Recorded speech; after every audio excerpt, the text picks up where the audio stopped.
The sun rose slowly over the Pacific, casting long golden streaks across the turquoise waters around Wake Island. A sliver of land just north of the equator, too small for most maps and too distant for most minds. Just three tiny coral atolls, Wake, Wilkes, and Peel, surrounded by a shallow lagoon. Beautiful, quiet, and soon to become the site of one of the most remarkable last stands in modern warfare. It was December 8th, 1941, just hours after the attack on Pearl Harbor.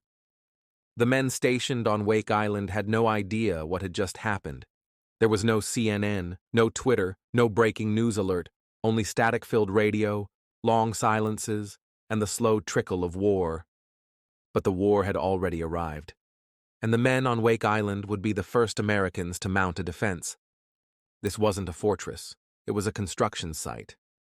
Wake Island had been little more than a fly speck in the Pacific until recently. It had no indigenous population, no natural resources to speak of. But what it did have was position. A crucial halfway point between Hawaii and the Philippines. A linchpin in America's Pacific Defense Plan. In early 1941, the U.S. Navy began turning Wake into a military outpost. By December, it was garrisoned by a small detachment of just under 450 Marines, led by Major James Devereaux. Alongside them were about 1,200 civilian workers, mostly contractors with Morrison Knudsen, there to build airstrips and facilities.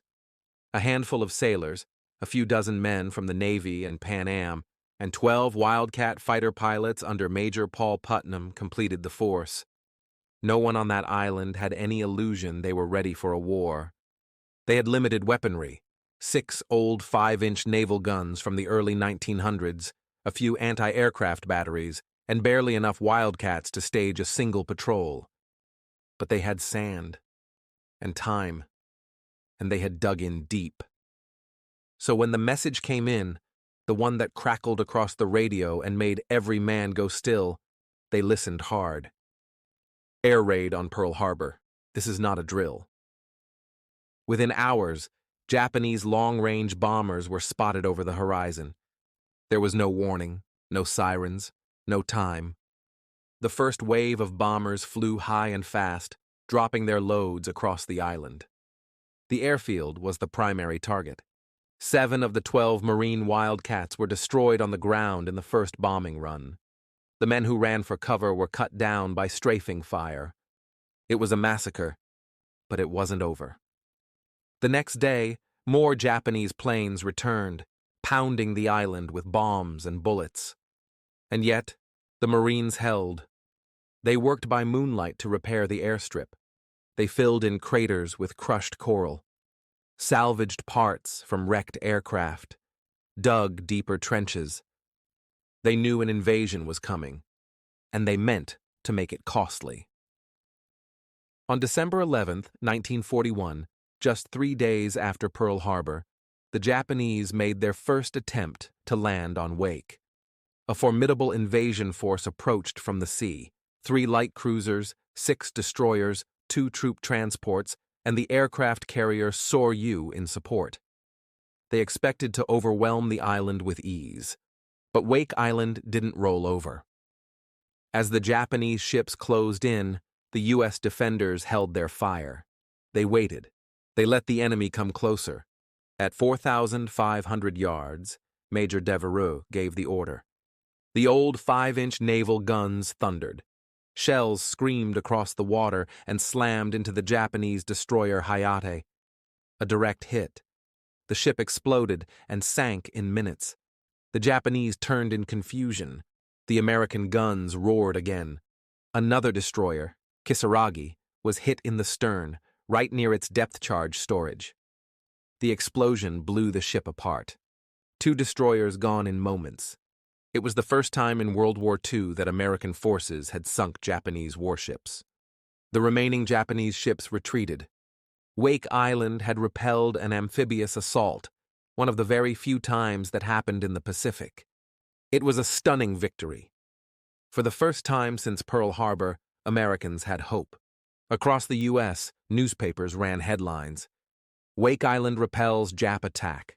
Marines heroically defend Pacific outpost. The defenders became instant heroes. But the celebration was short-lived. The Japanese were furious. They regrouped, reinforced, and planned a second assault. This time, they wouldn't underestimate Wake. They returned with overwhelming force, 2 aircraft carriers, 4 heavy cruisers, 6 destroyers, and nearly 2,000 troops. And this time, the Americans would stand alone. The promised reinforcements from Pearl Harbor, Task Force 14, were already en route. But delays, fuel shortages, and conflicting orders turned the rescue effort into a nightmare. Admiral Pai, who had just taken over the Pacific Fleet, made a controversial decision. He turned the relief force back. The men on Wake were abandoned. Major Devereaux received the news with grim silence. There would be no backup, no relief, no evacuation. They would stand, or they would fall. The final assault began just before dawn on December 23, 1941. Japanese destroyers opened fire while carrier aircraft pounded the island from above. The defenders were exhausted, low on ammo, and fighting from cratered positions. Still, they fired. Still, they held. Marines manned the last of the functioning anti-aircraft guns, taking down bombers even as their own positions were destroyed. The few remaining Wildcat pilots took off under fire, harassing the fleet until their planes were too damaged to fly.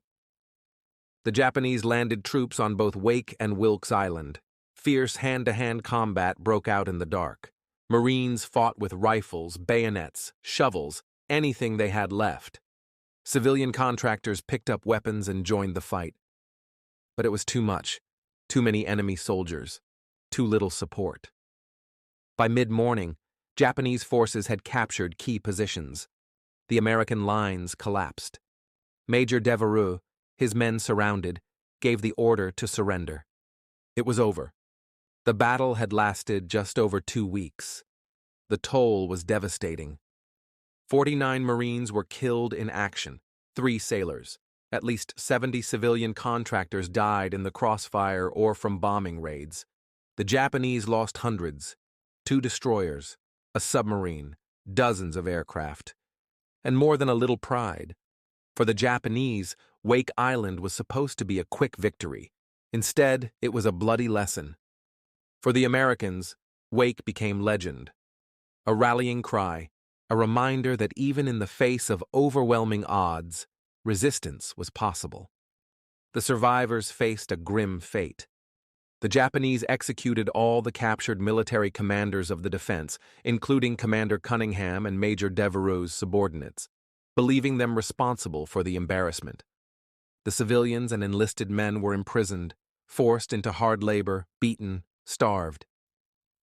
In October 1943, the Japanese feared an American counterattack.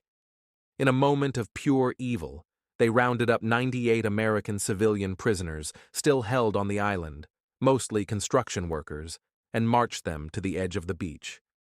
There, they executed them all. Machine gun fire cut them down. One man, it said, escaped the initial volley and carved a single message into the coral before being caught and killed. The message read, 98 U.S. PW 51043. It was later found by U.S. forces when they retook the island. Today, a memorial stands on Wake. Simple, stark, weathered by salt and sun. Few Americans visit. Few remember the names. But for a brief moment, Wake Island was the front line of a world war. A tiny outpost where ordinary men, builders, pilots, mechanics, and Marines held off one of the most powerful militaries on Earth. They didn't win, but they didn't surrender easily. And history remembers that. Thank you for listening to Last Post History. Subscribe for more true stories from the world at war.